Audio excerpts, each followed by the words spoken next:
चलो चलो जल्दी करो, दौड़ के आओ, सत्संग का समय हो गया।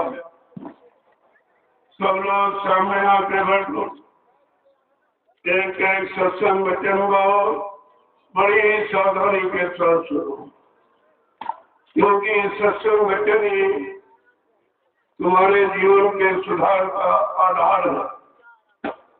बिना सत्संग वचनों के अपने मन बुद्धि चित्त को कोई सुधार नहीं सकता, कोई ठीक नहीं कर सकता, कोई पाक सामने मन पवित्र नहीं कर सकता। ये संत महापुरुषों के वचन जीवन के सुधार कीजिए और जीवात्मा के उद्धार कीजिए, ये दोनों काम करते हैं। इसलिए जब भी कभी ऐसा अवसर मौका मिला करे तो हमें आपको सोचना चाहिए हमारे समय पर हरि और गुरु की कृपा हो। बिना परमात्मा की कृपा के संत महात्मा नहीं मिलते, बगैर संतों की दया के इन जीवात्माओं का उद्धार नहीं होता। ये दोनों चीजें सत्य है और समय से आपको सौभाग्य से दोनों चीजें मिली, लेकिन आपने उनकी कदर नहीं की।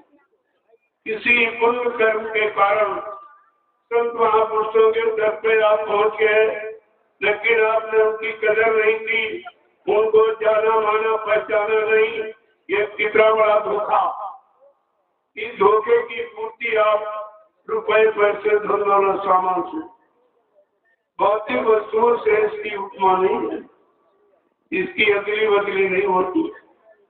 ये तो जब महापुरुषों की दया कृपा हम सब कलयुग के जीवों पर हो जाती है तो वो समय से अपनी दया की बरसात कर देती। अब ये है उनकी दया के बरसात में कितने जीव की बातें कितने छोड़ के भग जाते। इसी को कहते हैं छटनी और चटनी। जो इशारा आपको किया गया वो आज सामने है, जो जो कहा गया वही हो रहा और कुछ दूसरा नहीं होगा। जो महापुरुष कहेंगे, क्योंकि संत महापुरुष प्रकाशदर्शी होते, उनको भूत भविष्य वर्तमान का पूरा ज्ञान, उनकी जीवात्मा की दिव्य आंख और दिव्य कान खुला रहता। वो अपनी जगह से बैठकर सब को देखते, पूरे भूमंडल को, पूरे लोगों को यही से बैठकर देखते हैं। वो दिव्य दृष्टि में वो ताकत सकती है। उनको तो किसी से पूछने की जरूरत नहीं, किसी से सलाह लेने की जरूरत नहीं, किसी से कोई शक्ति बल की आवश्यकता नहीं। वो सब समर्थ सारी शक्ति सामर्थ्य लेकर मृत मंडल में परिवर्तन के लिए आती है।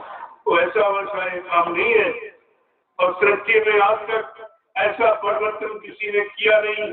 परिवर्तन की आवाज किसी ने लगाई नहीं, परिवर्तन की भूमिका किसी ने बनाई नहीं और इतनी जानकारी और प्रचार अपनी भूमिका का किसी ने किया नहीं।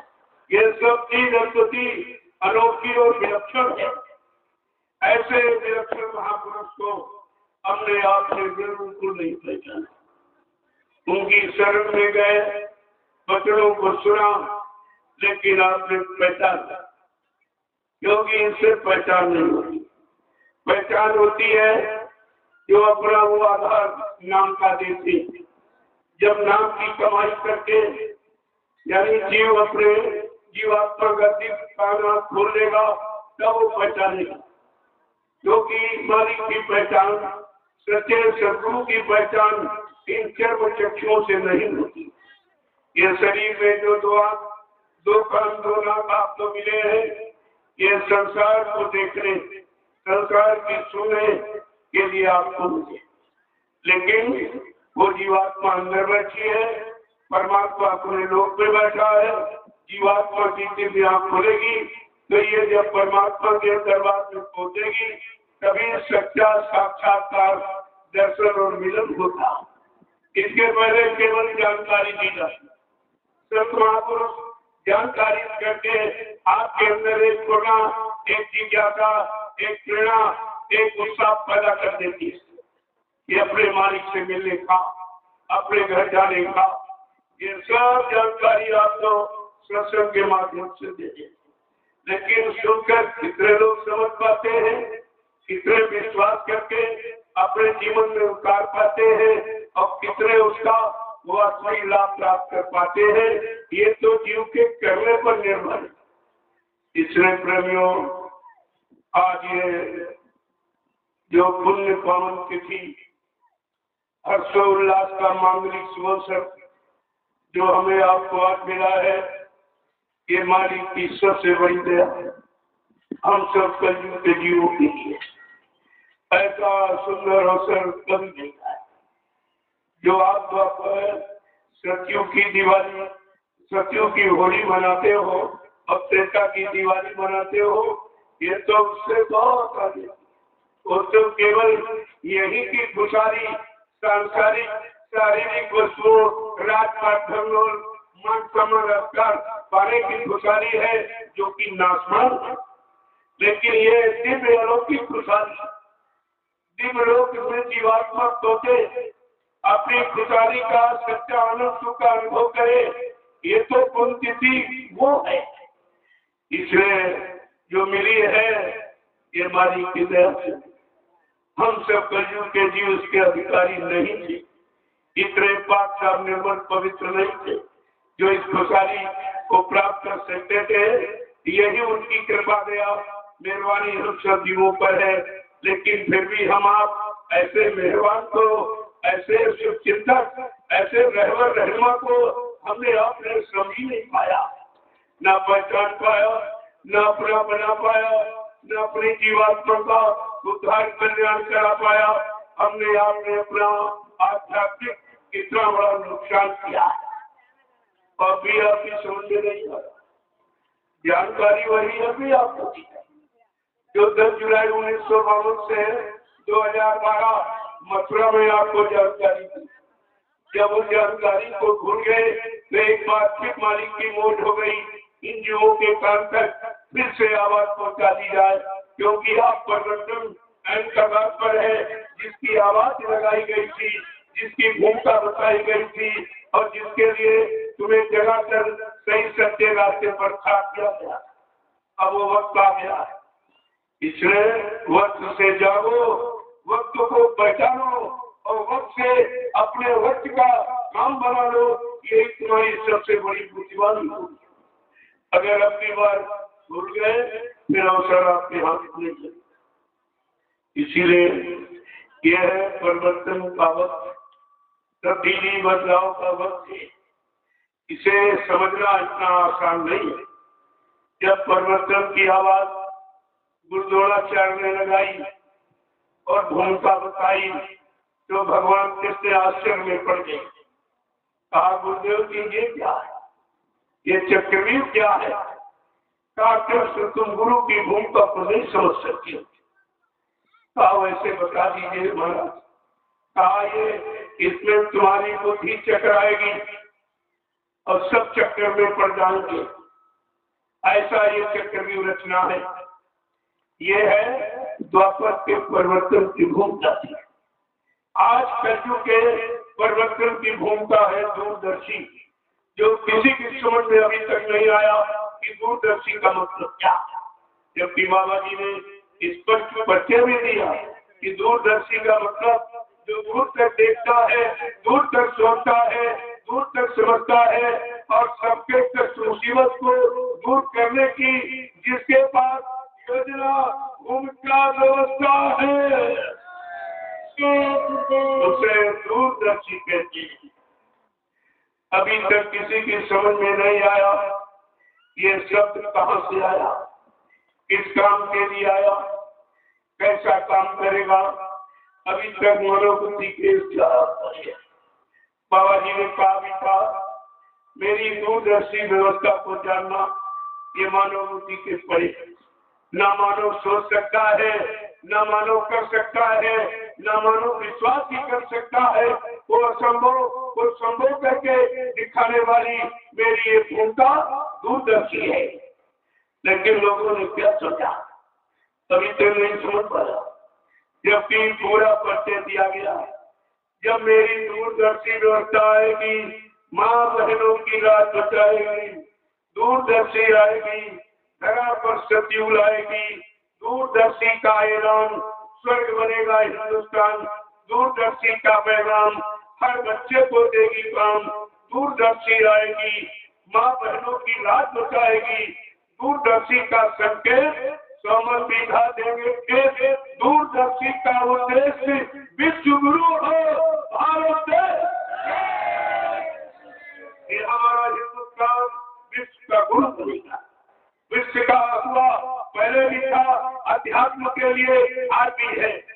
ये अध्यात्म पर अविद्या किसी देश को नहीं है, किसी बात खास नहीं है, इसलिए आह्वान हुआ है, ऐलान हुआ है, इंकलाब आवाज लगाई गई है कि परिवर्तन होगा, इसे कोई कामाई का लाल रोक नहीं सकता। खड़ा खड़े चाहे आसमान फट जाएगा, लेकिन परिवर्तन निश्चित होगा। तुम सब लोग हट जाओ, फिर भी मैं परिवर्तन करके दिखा दूंगा। इस महापुरुष को हमारी तुम्हारी जरूरत नहीं, परिवर्तन की सर्वशक्ति लेकर के आया है, लेकिन वो हमारा आपका इतिहास बनाना चाहते, जो हमारा आपका इतिहास बनाना चाहते, उसी के लिए आपने प्रचार कर दिया कि मर के चले जाए, फिर इतिहास कौन बनाएगा? पहले जो तुम्हारे लिए इतिहास बनाने आया, तुम उसी को कह रहे हो मर के चला गया, फिर तुम्हारा इतिहास कौन बनाएगा? क्योंकि हर युग में भक्तों का इतिहास, सतयुग में हरि नाम आया, हरि भक्तों का इतिहास, त्रेता में राम नाम आया, राम के भक्तों का इतिहास, द्वापर में कृष्ण नाम आया, कृष्ण भक्तों का इतिहास, और कलयुग में सदगुरु आया, सदगुरु भक्तों का इतिहास बनेगा। और क्या कहा? मैं कलयुग का इतिहास बनाने आया हूँ, ऐसा इतिहास बनाऊंगा जो खुद न भूल सके। सतयुग के द्वापर के लोग अपने अपने युग का इतिहास पढ़ना भूल जाएंगे। मैं की धार्मिक भारत भूमि पर ऐसा चमत्कार करके दिखाऊंगा जिसको हिंदुस्तानी नहीं सारा विश्व नमस्कार करेगा।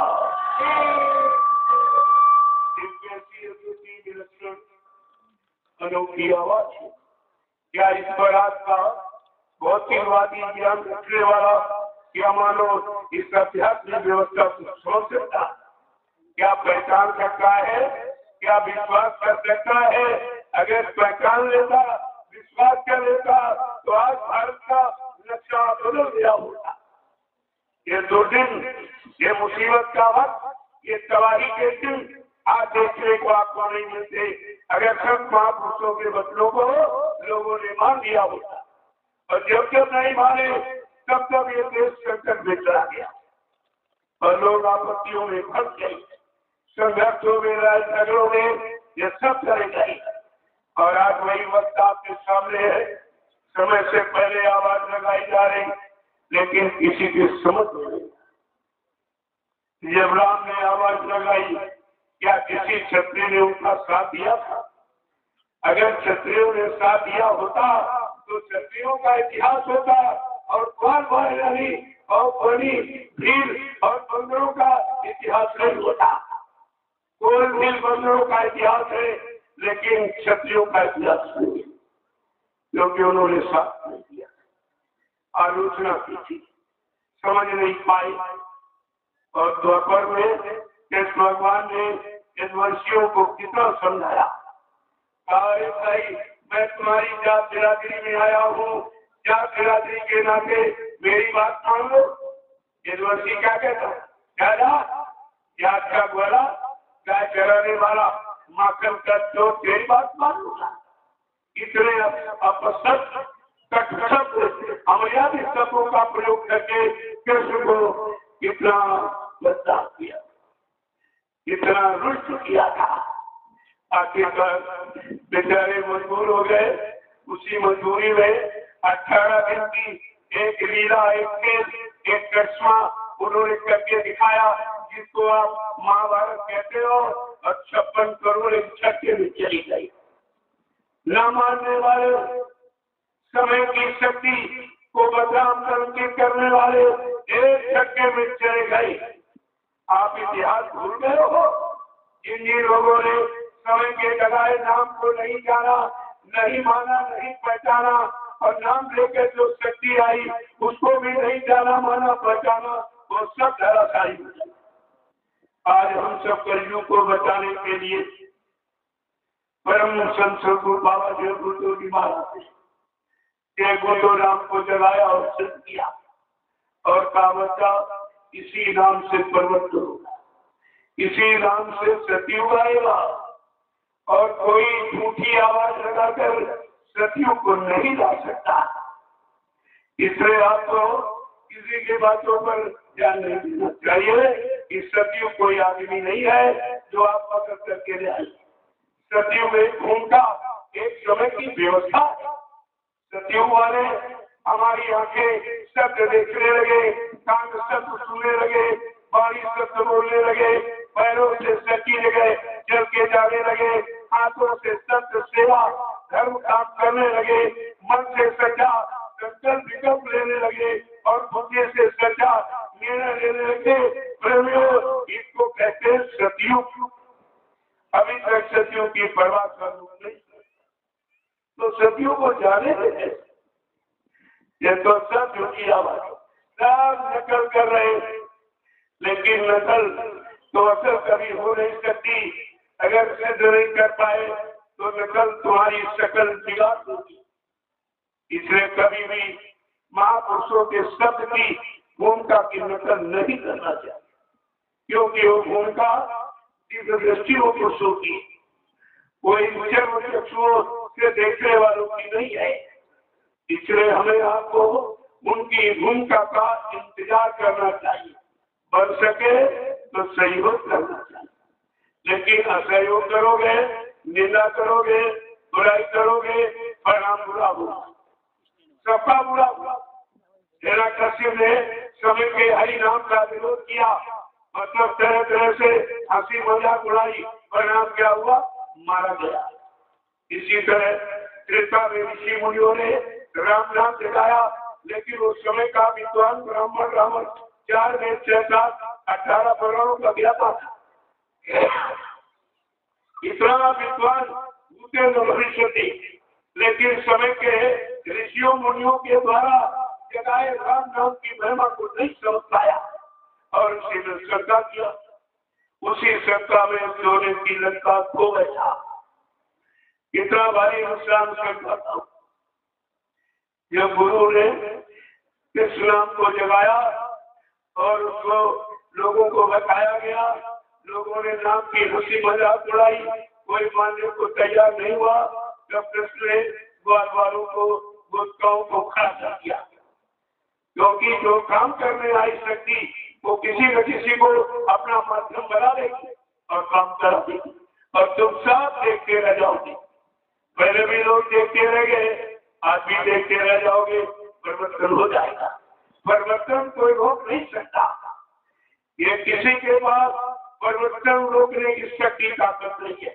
बाबा जी ने तो हैरान किया, चैलेंज किया कि मेरा परिवर्तन न कोई बाई काला न रोक सकता है, न मेरा ये काम कोई करके दिखा सकता है। आपको भी ये समझना चाहिए, जब किसी के बसता नहीं, न कोई कर सकता है और न करने से रोक सकता, ऐसा कोई पैदा ही नहीं हुआ धरती पर जो परिवर्तन को रोक सके।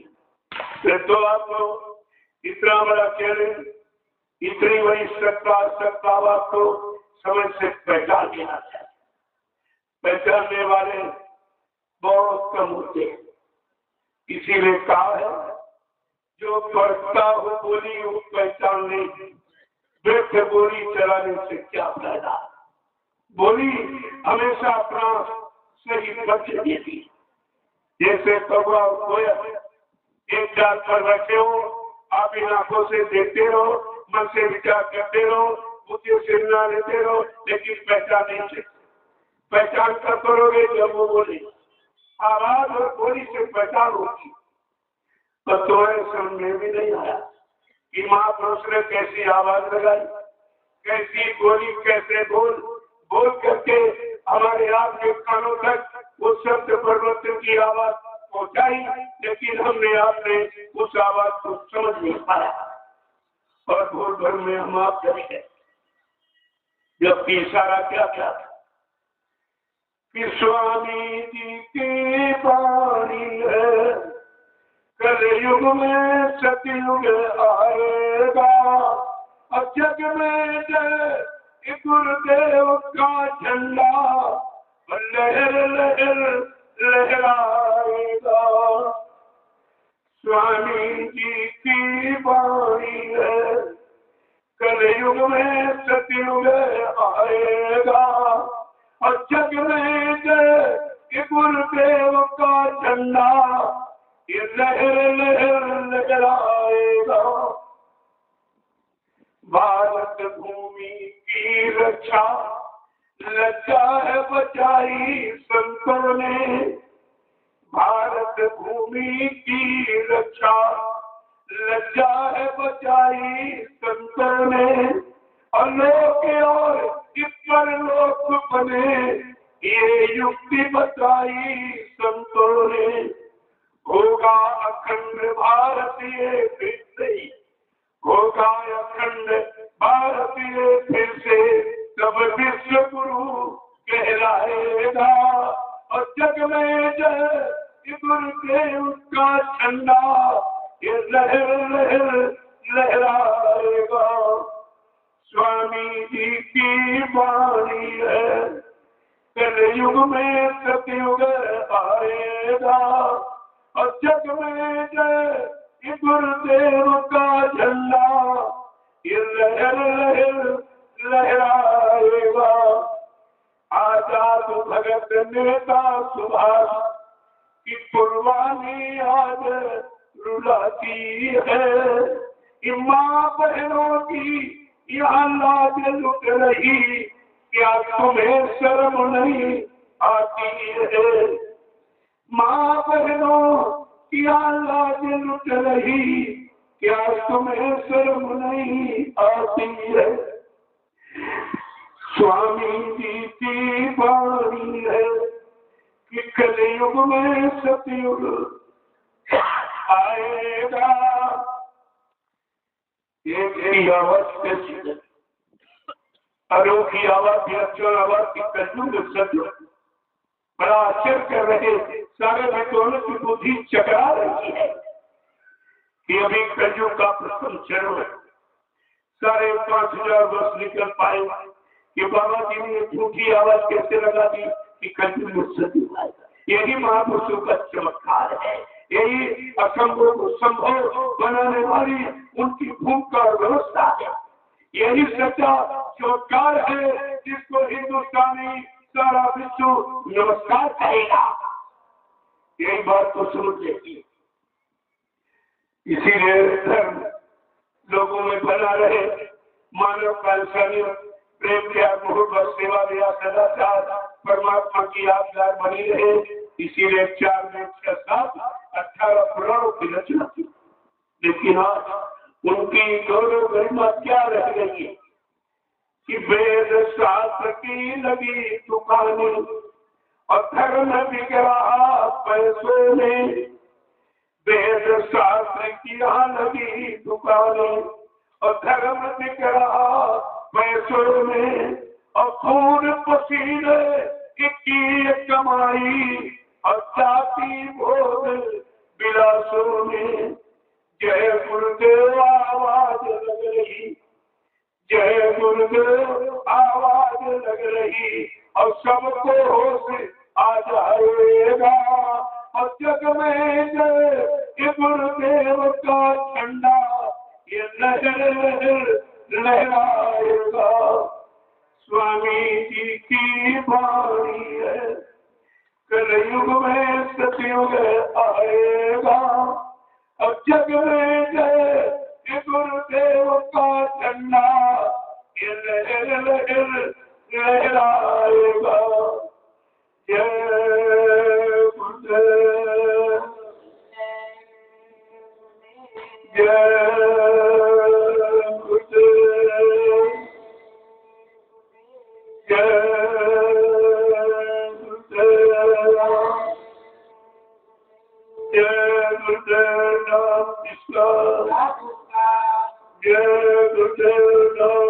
का प्रभु का प्यारा, विश्व के प्रथम मसीहा, युग प्रवर्तक, सतयुग के निर्माता, वैचारिक क्रांति के जन्मदाता, परम पूजनीय स्वामी जी महाराज, आज ये इस पावन पुनीत पर्व में शामिल शरीक होने वाले हिंदुस्तान के तमाम प्रांतों से, जनपदों से, शहरी ग्रामीण अंचलों से आए हुए समस्त श्रद्धालु भक्त सत्संगी प्रेमी हैं। कितने बड़े सौभाग्य का दिन, कितनी बड़ी खुशहाली का, जहाँ रोने के सिवा, मार काट हिंसा के सिवा दूसरी कोई आवाज नहीं आती। आज उसी देश के मध्य में खुशहाली की आवाज लगाई जा रही, खुशहाली की दिवाली बनाई जा रही है। तब वो बिल्कुल एकदम उल्टा, उधर दुख है, इधर सुख है, उधर रोना है, इधर हंसना है, उधर परेशानी है, इधर आजादी है। ये सब आपके सामने हो रहा, उसको देखिए आप और सोचिए और समझिए कि ऐसा कैसे हो रहा। चारों तरफ तो तबाही मची, बीमारी के मारे डरते के लोग घर से निकलना नहीं चाहते। आज इस मैदान में झारखंड की पावन भूमि पर कितने लाख लोगों का ये जमघट इकट्ठा हुआ, ये प्रमाणित करता है कोई बीमारी नहीं, कोई परेशानी नहीं, कोई मुसीबत नहीं। अगर संत महापुरुषों की बात को आप मान लो, उनके वचनों को जीवन का आधार बना के आप चल पड़ो, सारी मुसीबत विराम लेंगे, सब विराम लेंगे। आपको कुछ भी दिखाते देखो, यहाँ कोई बीमारी नहीं, यहाँ बीमारी आने वाली है, यहाँ बीमारी का कोई काम नहीं। बीमारी वहां आती है जहाँ गंदगी होती, खान पान की गंदगी, विचारों की गंदगी, देखने सुनने उठने बैठने बोलने चालने की गंदगी, और माँ बहन बेटी बहू के प्रचार की गंदगी। जहाँ गंदगी है वहाँ कभी बंदगी नहीं होती है, और गंदगी में जिंदगी समाप्त हो जाती है। आपको ये सब याद करना चाहिए। उसी गंदगी से विराम लेने के लिए संत महापुरुषों ने कितना प्रचार कराया। बाबा जय गुरु जी महाराज ने 18 वर्ष शाकाहार का प्रचार कराया कि शुद्ध आहार करोगे, शुद्ध विचार होंगे, शुद्ध विचार होंगे, शुद्ध संकल्प होंगे, शुद्ध संकल्प होगा तो विजय आपके हाथ लगेगी।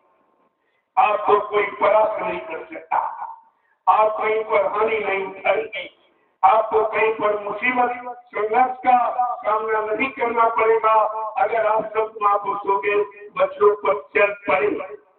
लेकिन यहाँ तो कोई सुनने के तैयार नहीं, सुनोगे तो जाने तुम्हारा खा जाए।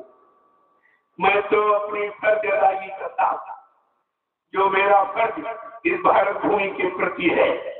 मैं इसी भारत भूमि पर जन्मा हूँ और इसी का नागरिक हूँ। नागरिक की हैसियत से मेरा भी कुछ कर्म कर्तव्य है, अच्छा और सच्चा रास्ता बताने का, अच्छा सच्चा रास्ता यानी बनाने का, ये मेरा कर्तव्य है। मैं अपने कर्तव्य का पालन करता हूँ। तुम करो न करो, सुनो न सुनो, मानो न मानो, ये तुम जानो, तुम्हारा काम जारी है। लेकिन समय सबको मना देगा, समय के अंदर वो ताकत है। मनुष्य बली नहीं होते हैं, समय हो तो बलवान और फिल्म रोटी बोध का वही ये इतिहास साक्षी और गवाह है। इस समय से सबको मानना पड़ता है। इतना बड़ा विद्वान ब्राह्मण रावण पहले किसी के नहीं मानी, जब वो समय आ गया उसको भी मानना पड़ा। लेकिन कब मानने का मतलब क्या, जब जीवन ही खत्म हुआ, जब जीने का ढंग आया तब जीवन ही खत्म हो गया। जीने के ढंग का क्या बन गया। ये तो समय के पहले जो जाता है, चेत जाता है, अपना काम बना लेता है, वो समय का बुद्धिमान व्यक्ति कहलाता है। ये सच्ची बुद्धिमानी है। अपना नुकसान कर दे, अपने देश का रास्ता नुकसान कर दे, परिवार का नुकसान कर दे, ये कौन सी बुद्धिमानी? ये कौन सी बुद्धिमानी? इस पर भी आपको विचार करना चाहिए। इसीलिए समय से समय के महापुरुष ने, जिसने आज ये पुण्य तिथि खुशहाली का दिन हमें आपको बख्शा है, 23 मार्च मुक्ति दिवस, अनोखा, अनोखे दिन की आवाज, अनोखे काम की आवाज, अनोखे धाम पहुंचाने की आवाज। इसीलिए तो महापुरुष जब आए ऐलान किया गया कि भारत की पावन भूमि पर ये नया संदेशा लाए कि विश्व मसीहा की आवाज गुरुदेव जगाने आए। भारत की पावन भूमि पर नया संदेशा लाए हैं और विश्व मसीहा की आवाज गुरुदेव जगाने आए। राम कृष्ण ईसा और मोहम्मद की वाणी तुम भूल गए, चंद्रशेखर आजाद भगत सिंह की कुर्बानी भूल गए। गांधी जी का सत्य अहिंसा, गांधी जी का सत्य अहिंसा ये तुम्हें बताने आए हैं और विश्व मसीहा की आवाज गुरुदेव जगाने आए। भारत की पावन भूमि पर ये नया संदेशा लाए हैं और विश्व मसीहा की आवाज गुरुदेव जगाने आए। मंदिर मस्जिद ये गुरुद्वारे, मंदिर मस्जिद ये गुरुद्वारे खड़े खड़े रो रहे बेचारे। हिंदी हिंदू मुस्लिम सिख ईसाई आपस में सब लड़ फिर रहे सारे। हम पिछले इतिहासों की ये याद कराने आए हैं और विश्व मसीहा बाबा जय गुरुदेव जगाने आए। भारत की पावन भूमि पर ये नया संदेशा लाए हैं और विश्व मसीहा बाबा जय गुरुदेव जगाने आए। भारत है धर्म कर्म भूमि, भारत है धर्म कर्म भूमि ये बात दिलों से निकल गई। भारत है धर्म कर्म भूमि ये बात दिलों से निकल गई और स्वार्थ में सब डूब गए। राजा नैयत बुद्धि भ्रष्ट हुई, स्वार्थ में ये सब डूब गए। राजा नैयत बुद्धि भ्रष्ट हुई। प्रजातंत्र में देखिए कितना बड़ा था कि राजनीति में धर्म नीति का हम पाठ पढ़ाने आए हैं और विश्व मसीहा की आवाज गुरुदेव जगाने आए। भारत की पावन भूमि पर ये नया संदेशा लाए हैं और विश्व मसीहा ये आवाज गुरुदेव जगाने आए। प्रजातंत्र हुआ लूटतंत्र शासक वर्ग के व्यभिचारों से। प्रजातंत्र हुआ लूटतंत्र शासक वर्ग के व्यभिचारों से और सारे मुल्क का बच्चा बच्चा रो रहा है अत्याचारों से। यही है तेरी भ्रष्ट व्यवस्था जो तुम्हें बताने आए हैं और विश्व मसीहा की आवाज गुरुदेव जगाने आए। भारत की पावन भूमि पर ये नया संदेशा लाए हैं। अब विश्व मसीहा की बाबा से गुरुदेव जगाने आए हैं। जय गुरुदेव।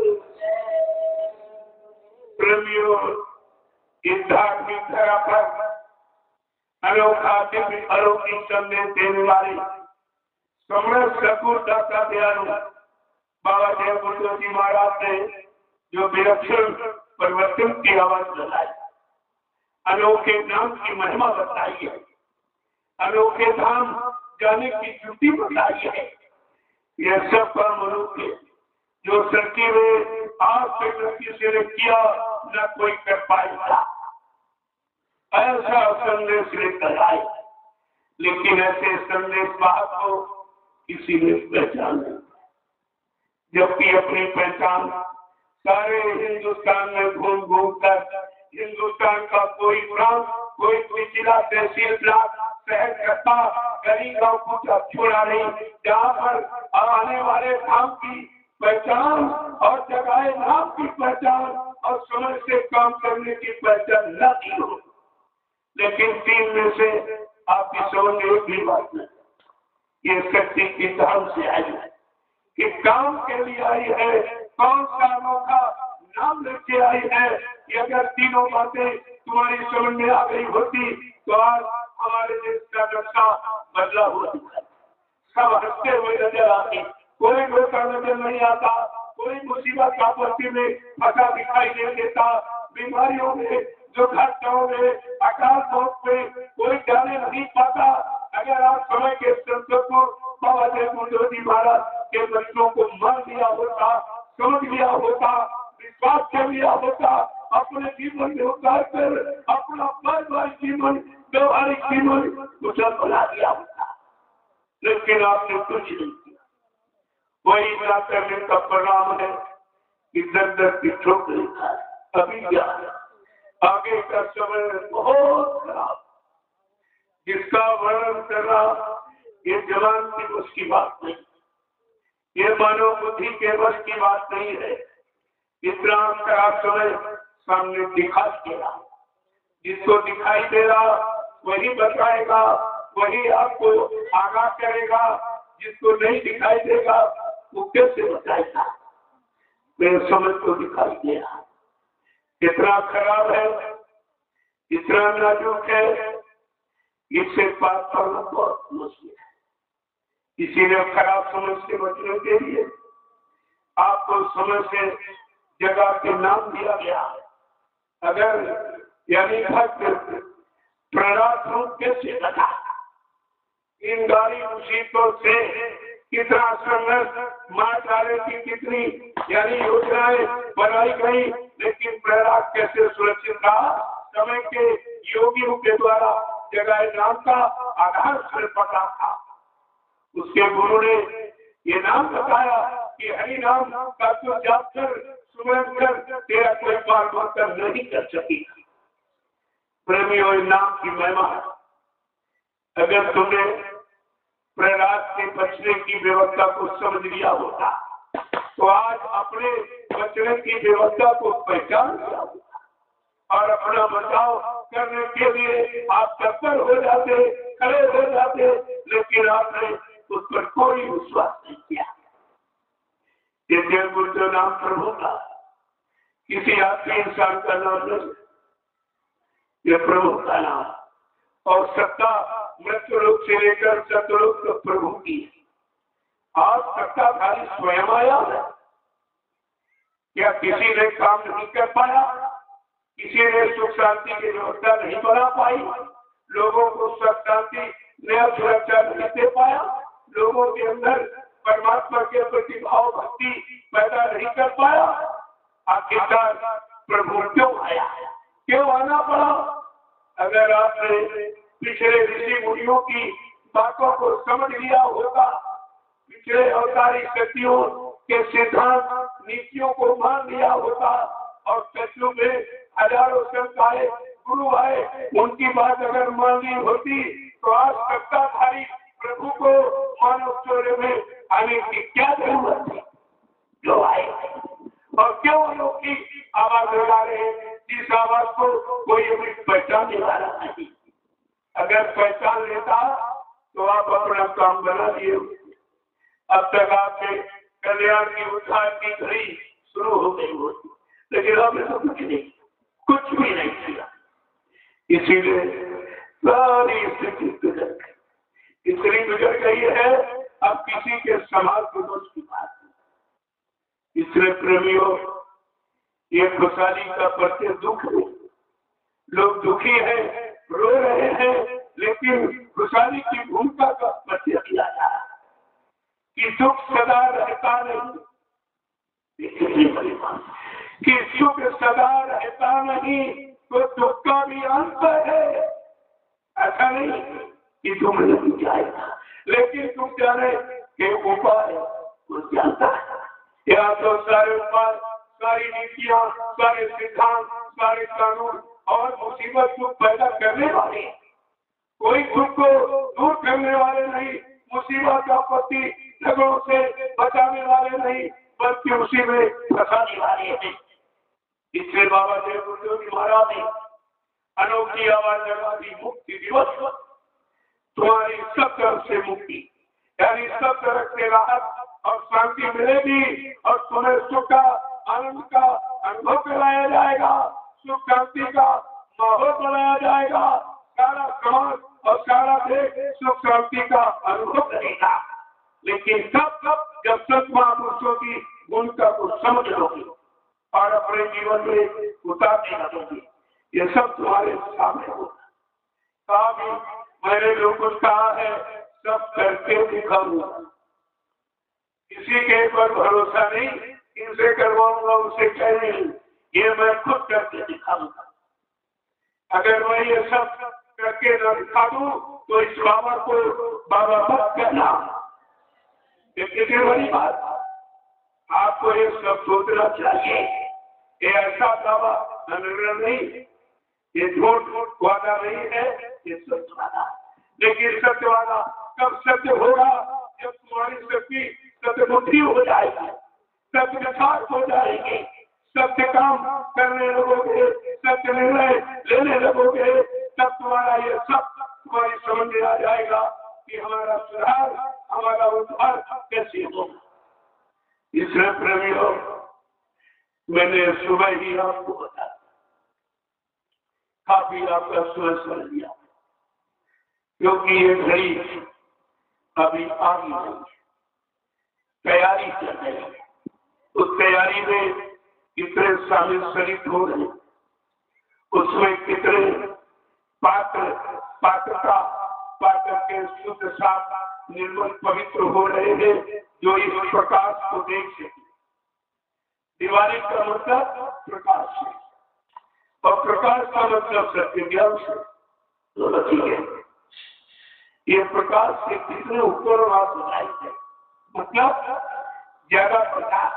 इसका मतलब हम ज्यादा प्रकाश के रहने वाले, हम का मतलब हमारी सबकी जीवात्मा इस अखंड प्रकाश देश की रहने वाली।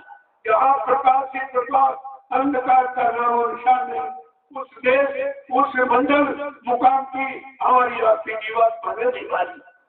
आधिकारिक माया के अंधकार देश में फंसी पड़ी है। इस अंधकार से निकालकर उजाले की तरफ कौन ले जाएगा, कौन पहुंचाएगा, कौन उस प्रकाश चेतन मंडल में पहुंचाएगा? प्रश्न तो इस बात का है। इसलिए आपको अभी भूमिका बताई, इस तरह की भूमिका खुशहाली की हो, इस तरह की भूमिका प्रकाश पाने की होगी, इस तरह की भूमिका सत्य ज्ञान और सत्य संकल्प और सत्य कार्य करने की होगी। ये सब जानकारी आपको रखनी चाहिए। मैंने आपको सुबह ही बता दिया, उतना समय आपका दिया, फिर 7 घंटे बैठकर एक ही आसन पर मैंने आपका दर्शन किया, आप सबको प्रणाम किया और आपको महाप्रसाद दिया। आज की पुण्य पावन तिथि का ये महाप्रसाद आपको मिला।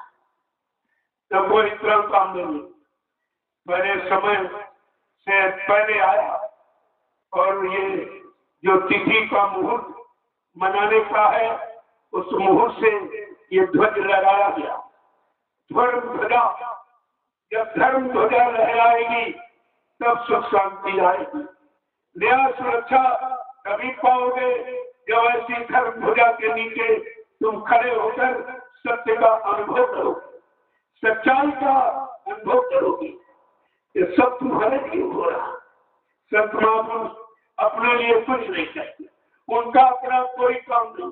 परमानस के कारण साधुरा शरीर जो परमाण समाज देश हित धर्म हित आते हैं वो कभी अपना स्वार्थ देखते ही नहीं। वो तो जीवों के लिए, जीवों के लिए कितने तरह की लीला, कितने तरह का खेल खेलते हैं। किसी तरह से जीव संभल जाए, सुधर जाए, सही सच्चे रास्ते पर आके खड़ा हो जाए, मानव का इंसानियत प्रेम प्यार मोहब्बत में ओतप्रोत हो जाए, परमात्मा की आपके प्यार में लग जाए और मानव के मन और मस्तिष्क माँ बहन बेटी बहू की फर्क पहचान करने लगी कि इसके लिए हो रहा। और अगर ये काम हो जाए बचेगा और आपको करना ही क्या। अगर ये सब काम हो जाए फिर आपको कुछ नहीं करना, केवल उसका फल भोगना, लाभ उठाना, इसके अलावा तुम्हारा कोई काम रह नहीं जाएगा। लेकिन ये काम महापुरुष धीरे धीरे धीरे धीरे वे मना, धीरे सब कुछ हुए और मन उसी से सो भरा। लेकिन ऋतु आई तुमको एक पेड़ में हम 100 घड़ा पानी डालते, जल्दी से फल आ जाए तो वो सूख सड़ जाएगा, क्योंकि बर्दाश्त क्षमता के अनुसार जब उसको हर सामान मिलता रहेगा, परवरिश होती रहेगी, बढ़ता रहेगा, एक दिन फल और छाया देने के काबिल बन जाएगा। जब लोग फल और छाया का अनुभव करेंगे तब उनको पौधे की पहचान, पेड़ की पहचान तब जब लोग छाया में बढ़ते और फल पाते। ठीक इसी तरह से संत महापुरुषों की पहचान जब होगी जब तुम्हारे सारे दुख का निवारण कर देंगे, सारी मुसीबत आपसी संघर्षों से आपको निकाल लेंगे, सही सत्य रास्ते पर खड़ा करके सत्य का अनुभव, आनंद का अनुभव करा देंगे, तब आप उसको मान दो। जय गुरुदेव, जय गुरुदेव, जय गुरुदेव,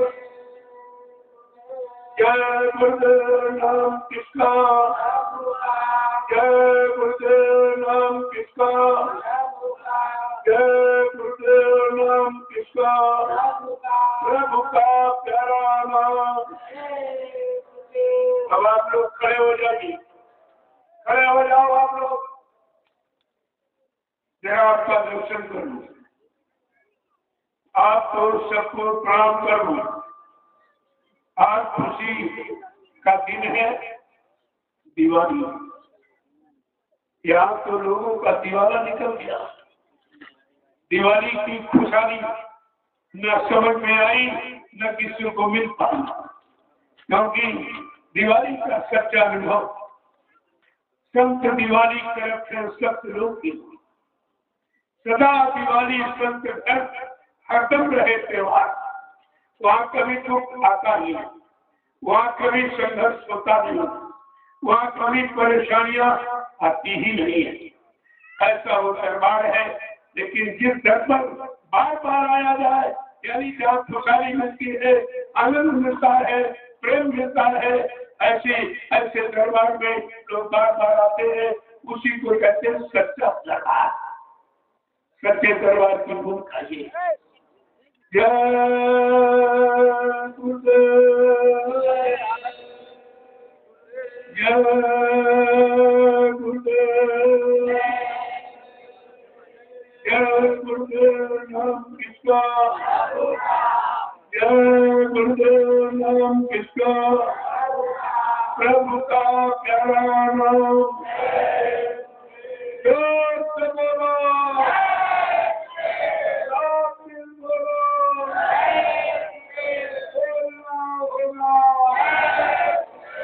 ठीक से बोलो,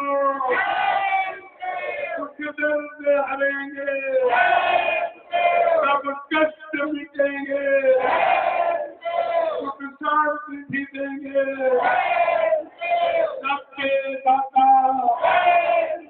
सबके मानी, प्रेम से बोलो, नाम नहीं इंसान का, ये काम नहीं इंसान का। ग्रामवासियों, मंदिर मस्जिद गिरजाघर गुरुद्वारों पर आस्था विश्वास रखने वालों, हिंदू मुसलमान सबके लिए ये दुआएं, सबके लिए आशीर्वाद जो मिल रहा है उसको आप ले लीजिए। आगे उसका खराब समय आ रहा, तुम दौड़ कर महात्माओं के पास लाओ, जबकि तुम्हारी कोई सुनने वाला नहीं। जब महात्मा सत्संग करेंगे, दौड़ के जाओगे, तब तक वो दूसरी जगह चली जाए, वहां दौड़ के जाओगे वो तीसरी जगह चली जाए। 400 किलोमीटर तुम दौड़ के जाओगे, ये संदेश तुम्हारी खुशहाली का नहीं मिलेगा जो आज आपको घर बैठे मिला, लेकिन आपकी समझ में नहीं आ रहा। कितना बड़ा ये कार्यक्रम देखिए आप, लोग देखकर काटू रह जाए। कोई नेता, कोई लीडर, कोई धार्मिक संस्था जंगल में इस तरह का जंगल बिना स्वार्थ के लगा नहीं सकता। आप इसको देखिए और इससे पूछिए, मैंने इनको कोई रुपया पैसा तो नहीं किया, कोई किराए भाड़े पर तो लेके नहीं आया, मैंने कोई डीजल पेट्रोल इनको नहीं दिया। ये अपनी गाड़ी कमाई खर्च करके और इस पावन पवित्र त्योहार को मनाने के लिए ये तमाम प्रांतों से निकल के आए हैं।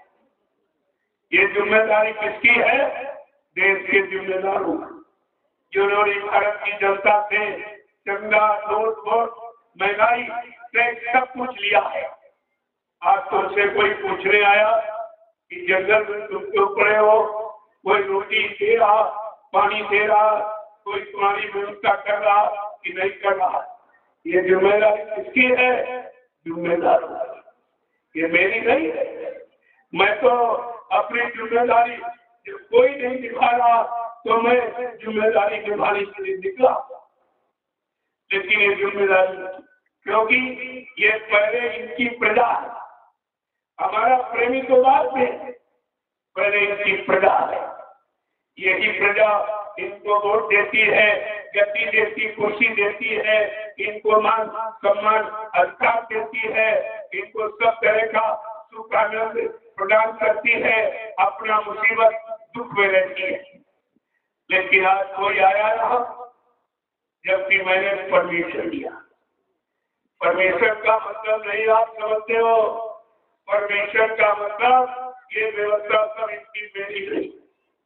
मैंने इनको इंफॉर्मेशन कर दिया, सूचना दे दी कि आज धार्मिक देश में और धार्मिक धरती पर आज धर्म की जरूरत है, तो धार्मिक संदेश लोगों के कान तक धार्मिकता लाने के लिए सुनाया जा रहा। आज धार्मिक सत्ता भी है, फिर भी लोगों को इस धर्म की समझी नहीं जाता। इतना बड़ा जंगल में लगा, लोग 10 आदमी घर में नहीं रह पा रहे, पारस्परिक प्रेम प्यार मोहब्बत में नहीं रह पा रहे, लड़ाई झगड़े में एक दूसरे से अलगाव की भावना रखते। आज एक विभिन्न जातियों के लोग, विभिन्न प्रांतों से, जिलों से आए हुए लोग आज एक संगठनात्मक स्थिति में कैसे रह रहे हैं? ये कितना बड़ा संगठन, इसको देखिए और संगठन को सीखिए कि संगठन कैसे बनता और कैसे चलाया जाता है। इसको आप सीखिए, ये शिक्षा आपके सामने ये प्रैक्टिकल के रूप में। ये कितना आदमी कोई मीडिया पर कर दिया और कोई नहीं आया, जबकि मेरे पास परमिशन, अगर परमिशन लेकर मैं कोर्ट में चला तो उनकी नौकरी को दे दी। ये सोचते कानून कोई जानता नहीं, पहले तो परमिशन देते नहीं, बहुत दौड़ाते भगाते, परेशान करते हैं, लेकिन परमेश्वर देने के बाद कोई दिखाई नहीं आया। क्या यही परमेश्वर की महिमा है? क्या परमेश्वर का लक्ष्य उद्देश्य यही है? क्या आचार संहिता इसी को कहते हैं? सारी परिभाषा भूल गए। लेकिन मैं तो ऐसा कोई काम करने आया नहीं कि किसी का अपमान हो या किसी की निंदा हो। सबको मान सम्मान मिले, सबको अपना जीने का अधिकार मिले। मैं तो उस व्यवस्था को लेके निकला। लेकिन मैं बात आपको बता रहा, पहली तो बात यह है, धार्मिक देश में धर्म के लिए परमिशन की क्या जरूरत, लेकिन फिर भी हमको लेनी पड़ती। पहला तो आप ये कहो, धार्मिक देश में धार्मिक सत्ता के अंतर्गत मैं धर्म की चर्चा करने आया, वो भी विशुद्ध मानव धर्म। कोई जाति, कोई मजहब, कोई फिरका, कोई भेदभाव मत बताकर ये फैलाने नहीं आया। सबको मानव संरक्षित ज्ञान देने आया कि मानव आपस में एक दूसरे से प्रेम कैसे करें, एक दूसरे के काम कैसे आवे, सबके अंदर एक दूसरे के ऊपर सेवा, प्रेम, श्रद्धा का भाव कैसे पैदा हो, उसका। लेकिन यहाँ तो कोई देखने का नहीं। क्या परेशानी है? ये तुम्हारी जनता है, ये खुले आसमान में पड़ी है, आपने इसके बारे में क्या सुना? और अभी कुछ दिनों के बाद इलाज में वोट मांगने आ जाए, तब आपको कहना चाहिए कि मैं जब जंगल में पड़ा था, बाबा जी सब से धर्म का प्रचार कर रहे थे, सबको संगठित करने की यानी भावना लोगों के अंदर पैदा कर रहे थे। लड़ाई झगड़े पारस्परिक न हो, सब प्रेम प्यार मोहब्बत में रहे, सब एक दूसरे के काम में एक दूसरे का सम्मान करें, ऐसे नीति का सिद्धांत सिखाने देने आए थे। आपने उनके लिए क्या किया? क्या आपने सुनाई की? क्या आप इनके सामने मुंह दिखाने के काबिल हो? अरे विचार कीजिए, ये कितना बड़ा जैसे पड़ा। ये किसी से कुछ मांगने नहीं आया, ये सबको देने आया है। ऐसा भी अद्भुत, ये भी अक्षर संगठन आपने न कभी नहीं पढ़ा होगा या सुना होगा। ये देने आए हैं, लेने नहीं।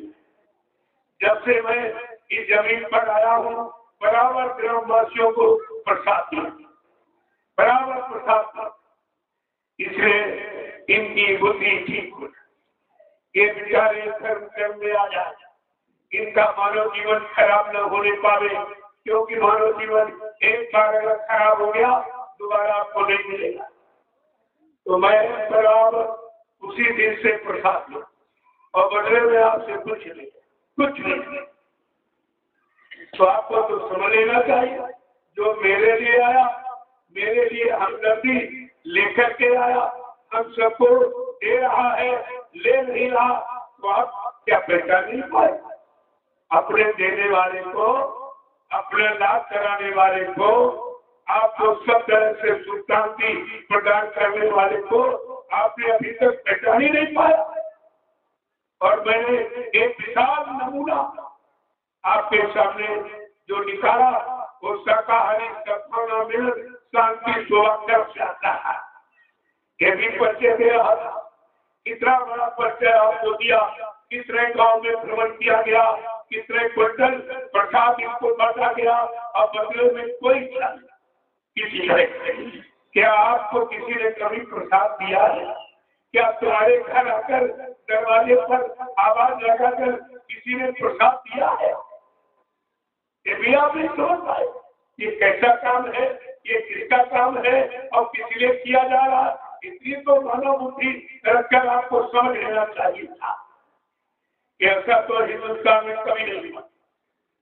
इसी युग में इस तरह का प्रचार, इस तरह की हमदर्दी लेकर के कोई नहीं आया कि दरवाजे उनका घर जा करके तुमको बचाने बीमारियों से, परेशानियों से, लड़ाई झगड़ों से, प्राकृतिक प्रकोपों से, दुर्घटनाओं से आपको बचाने के लिए महाप्रसाद किया जा रहा है। फिर आपकी समझ में तो फिर कैसे आएगा? कैसे आप समझोगे? आप अपने लाभ को लेना नहीं जाता, एक तो लाभ देने वाला कोई है नहीं, सब आपसे लाभ देने वाला आया तो आपने उसको पहचान नहीं पाया। ये कितनी बड़ी भूल है।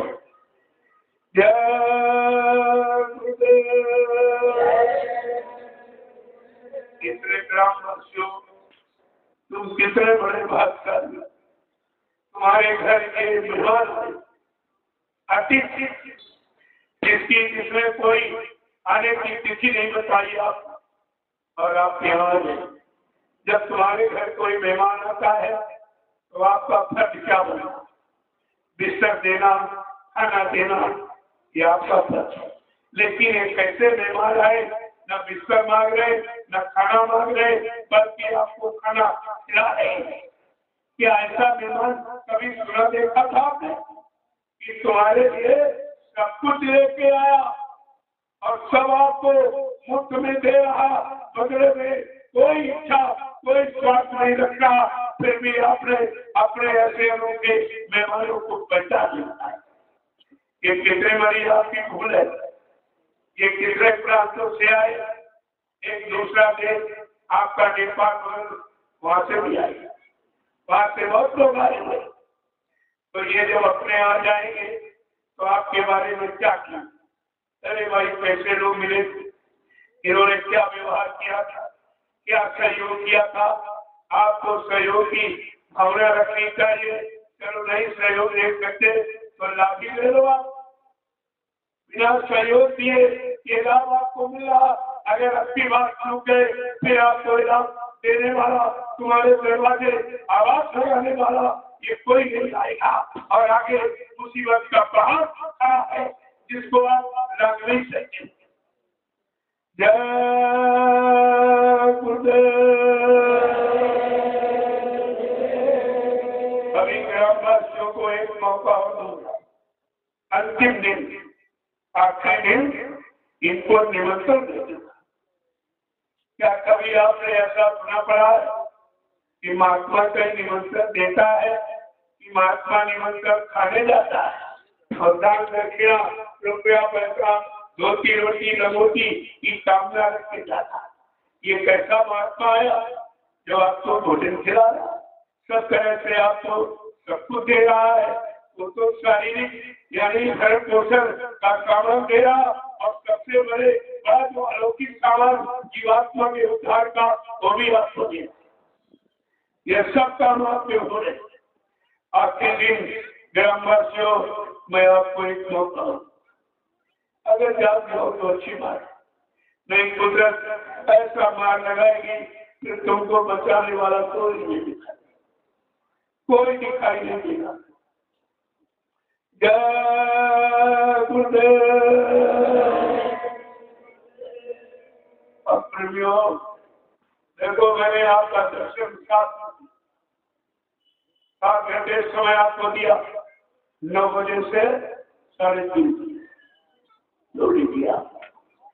इतना समय एक आसन पर एक जगह बैठ कर अब आप सोचिए, आपने व्रत किया तो मैंने मैं तो खाते बैठा, लेकिन पहले आपको आकर के यहाँ संदेश दिया इस पुण्य पावन तिथि के बारे में।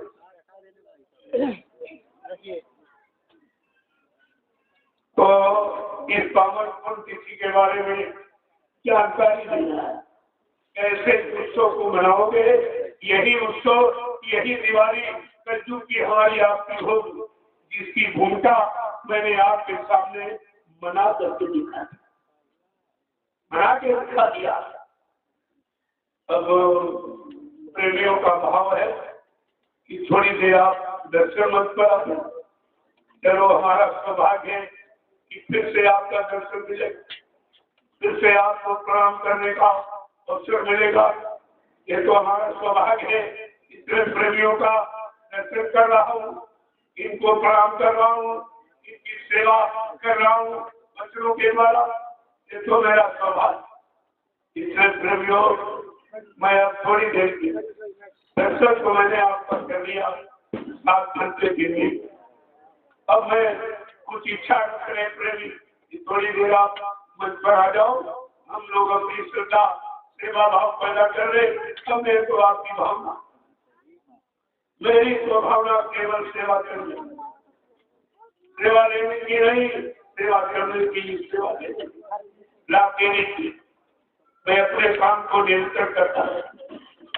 आप कुछ भी करें, मैं सब बर्दाश्त करता, क्योंकि ये समय बर्बाद, ये समय संघर्ष का नहीं है। संघर्ष तो आप वैसे ही करते हो, और एक जगह से संघर्ष दूर हो जाए, परेशानियां दूर हो जाए, लड़ाई झगड़ों से बच जाए और सच्ची मानवता इंसानियत में आ जाए, तो आप लेने के तैयार हैं। दूसरा कोई ऐसा दरबार नहीं जहाँ से तुम्हें कोई कुछ देगा। सब लेने वाले बैठे, देने वाला कोई। ये दरबार आपके सामने देने वाला, सब तरफ से आपकी मदद, महात्मा सब तरफ से आपकी मदद करना चाहती, लेकिन कोई लेने वाला नहीं। दुनिया ऐसी बावरी, कोई ग्राहक न बन गया। ये सच्चा सौदा कोई लेने वाला नहीं। अब देखिए कितना समय खराब हो गया। एक तो सच्चाई कहीं है नहीं, कहीं नया सुरक्षा है नहीं, रोजी रोटी देने की बात कोई करता नहीं। यहाँ से सब उसी के लिए आपसे वादा किया जा रहा, आप उसको समझ नहीं पाते। तो इससे बड़ा दुर्भाग्य आपका क्या होगा।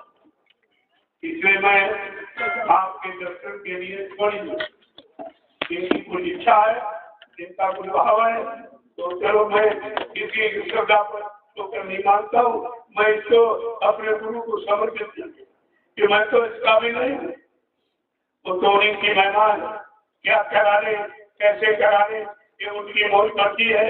उनकी मौज मर्जी से ये सब कुछ हो रहा करता वही।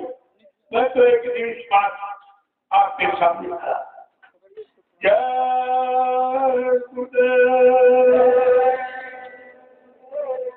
अब आप सबके दर्शन के लिए थोड़ी देर के लिए दर्शन, क्योंकि आप ही भोजन प्रसादी प्राप्त करेंगे।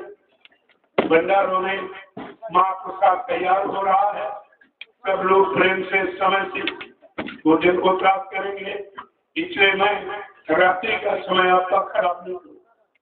मैंने इस समय से आपको बताने के लिए समय से भोजन का महत्व है।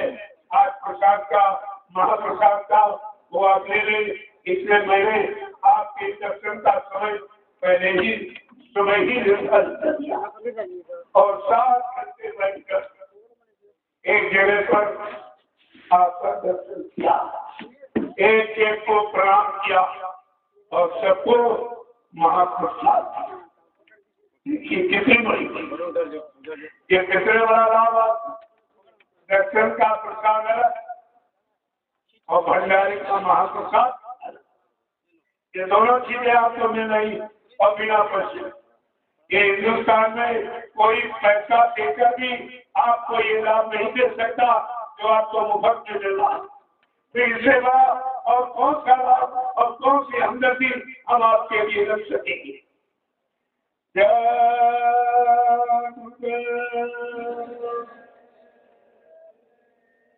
अब आप सत्य दर्शन के लिए मैं भी बैठा हूँ। कल समय से आप कल से केवल अध्यात्म का सत्संग जानकारी आपको सुनिए, समझिए। आप ये निश्चित पर्व है, होली मिलन महोत्सव और मुक्ति दिवस, यानी कलयुग की दिवाली और सतयुग की होली। दोनों चीजें आपके सामने, दोनों त्योहार आपके सामने। इस त्योहारों को कैसे समझोगे, कैसे मनाओगे, अपना त्योहार, अपनी खुशहाली का कब होगा। ये तो हम भक्तों, पिछले भक्तों ने जो भक्ति की आदेशों का पालन किया, जो उनको लाभ मिला, उस लाभ का हम चर्चा मनाते हैं। लेकिन हमको कब लाभ मिलेगा, हम अपने लाभ पाने का चर्चा किसी त्योहार रिवाज कब मनाएंगे, कब जानेंगे। ये पहचान आपको कराई जाए। जय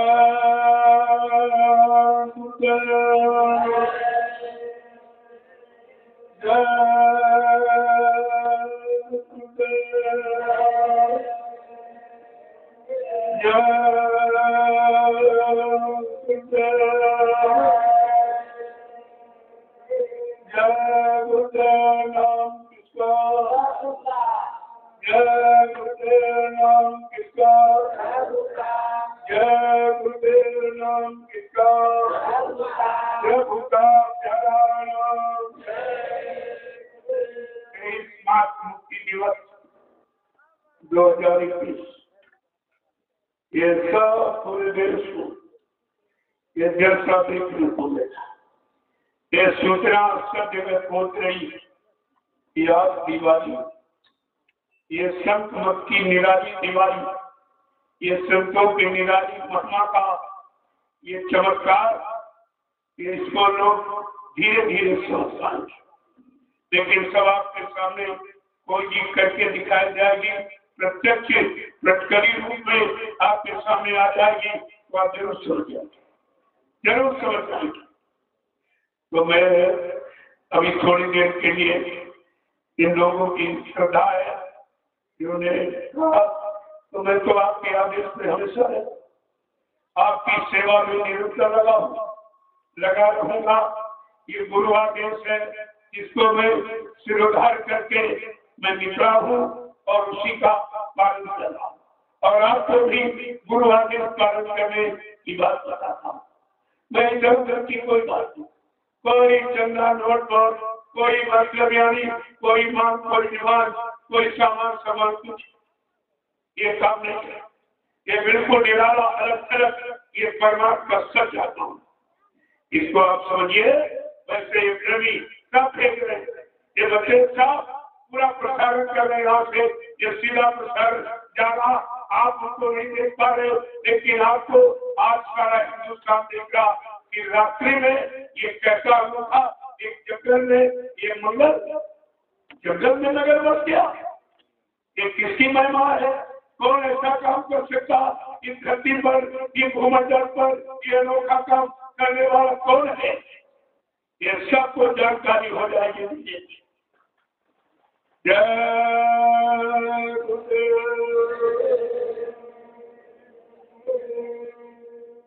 देखो आपने दर्शन अभी आप मनाओगे, क्योंकि आज जितनी खुशी